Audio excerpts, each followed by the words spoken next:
I just want to share a product that I use every single day, and I've used it every single day for the last 3 years of my life. So I've switched from the Listerine Total Care from alcohol, which burns quite a bit more, to non-alcohol. And this gives you all the same effects. I've been to my dentist. They gave me the thumbs up on this too. So if it came from a dentist, then it should be fine, right?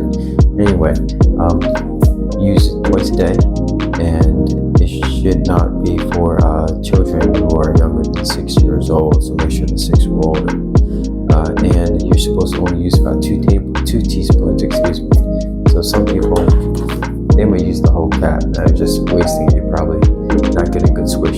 So just 2 tablespoons. I usually just go into the ridges right on the bottom. It's a little tough to see on the camera, but you'll see what I mean when you actually get the product.